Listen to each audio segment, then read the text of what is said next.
Hey, this is Matthew Key, and this is the Tundra Angels Angle. If you're new to this newsletter, I write weekly insider tactics as an investor that I wish I would have known 10 years ago as a startup founder. Probably noticing something different. The audio clip that I used to have here is now replaced by a YouTube video. I'm probably not going to be able to do this every single time just based on availability and travel and stuff like that, but thought I'd try, so let me know your thoughts. Pick up the castle or reroute the moat. Why a startup's defensibility or lack thereof forces this key question. So one-time read through. Defensibility deprived. In June 2023, Sam Altman, CEO of OpenAI, responded to an audience question in a puzzling way. Asked if a group of Indian engineers could build foundational models with $10 million, Sam Altman responded, "It's totally hopeless to compete with us on training foundation models, and you shouldn't even try." The video is embedded in the article. Wait a second. The Sam Altman, who has invested in companies such as Airbnb, Uber, Reddit, and Asana, among many others, surely he just understands defensibility. But based on this clip, he saw OpenAI as impenetrable? Well, the truth is, as he had that view with his company, so can we. Defensibility is unnatural. Thinking about defensibility is unnatural. It's unnatural for us because growing up as kids, we were builders and creators. We'd paint pictures. We'd use Play-Doh to build a house. We'd create a Lego city. But how many of us actively defended and put up hedges of protection on what we had built or created? From a dog, from a younger sibling, from the wind, etc. Probably hardly any of us. In startups, when I ask a founder about how will they defend against competitive threats, I can tell when a startup founder hasn't thought much about it. They tend to give me a thin answer. A common answer is that they have the, quote, best product in the market. That's essentially the Sam Altman answer above. We have the best product, and you shouldn't even try. Well, last week proved that wrong, but it was always wrong. Answers like this above indicate to me that the founder has a basic level of understanding defensibility. But it's not just founders. You may be surprised to know a secret. I've also talked to quite a few investors who lack a solid understanding of startup defensibility. I remember one time I had call up an investor to ask about a particular startup their firm was looking to invest in. Many times when I do calls like this, I ask the investor about defensibility. In this particular case, I had my own hypotheses about what the startup's potential defensible moats were, but I wanted to ask the question to hear the investor's perspective. The investor answered, sort of puzzled, didn't really come back with much. Then I talked to the startup founder, who at the first conversation, I had seen several potential defensive moats in their business. But when I asked the startup founder about defensibility, even this founder struggled to articulate how they were going to create defensibility. I found it odd that I had these tangible ways that a startup could build defensibility, but neither the investor nor the founder could articulate it. But I believe this is because defensibility is unnatural. And importantly, we lack seeing why defensibility matters even in the first place. Why defensibility matters. The intended outcome of any VC-backed startup is to get acquired, to create abundant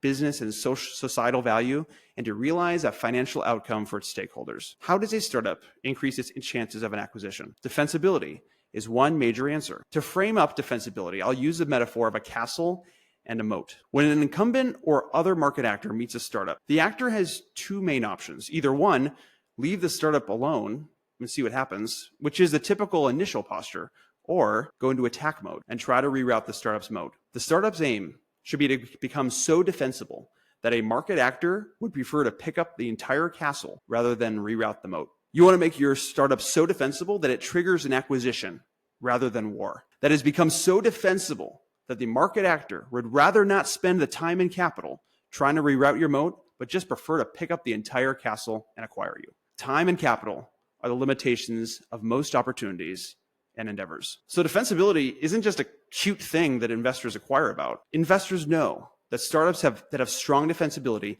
asymmetrically increase their odds of winning in the market. Thus, they increase their odds of an acquisition. That's why I, as an investor, care about defensibility. Framing defensibility. For a long time, I have wanted to write an article or a series on the categories of defensibility and how I interpret them. But this is not that article. I still have not landed and reconciled in my mind enough to put into the words how I frame up defensibility myself. So I'm going to refrain from penning a post about that right now.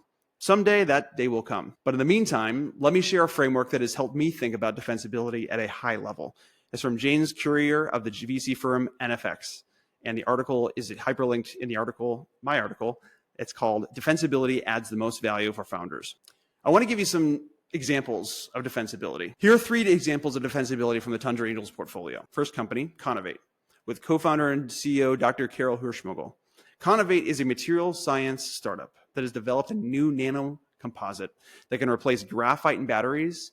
It leads to a 6x better charging time and a 2x better capacity. Conovate has a full suite of patents and trade secrets, both in their process and insights that create a moat of defensibility. Cylarity is another company with founder and CEO Ryan Wheeler. Cylarity helps healthcare providers get paid faster. Their tech platform ingests Medicare, Medicaid, and commercial health insurance claim data.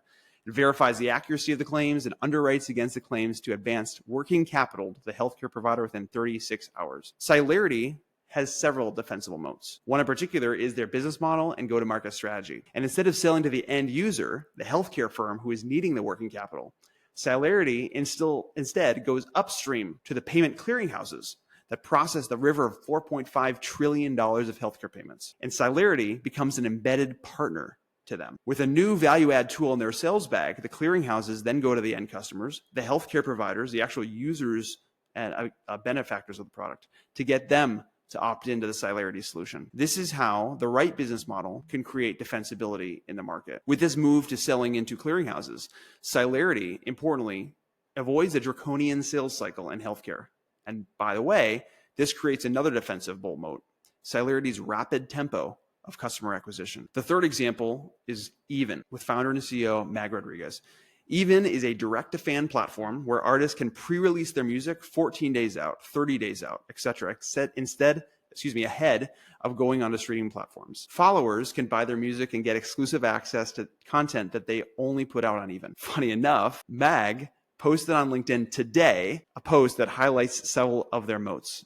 And I include a hyperlink to the post here, but the heading is new record, 8,853 artists onboarded in a single day, up from 7,800 the day before. There are three that I'll mention, levels of defensible moats that Even has. One is network effects. Just saw that there in his post. There's an finite number of artists, record labels, and music distributors, but with Even's sort of magnetic pull, they're all rapidly moving onto Even because, among other things, it helps get artists paid nearly immediately where those artists don't need a global following. Payouts take months for streaming platforms, but for Even, it's daily. And this is a technological and a business model moat. The incumbents would have to rewrite their entire business model if they were going to pay artists on their platform on a daily basis, and then access to fan data. This is a content and a product moat. The incumbents would have to completely rewrite their privacy policies and user agreements, as well as completely rewrite their product if they wanted to surface direct fan data to their artists. And with these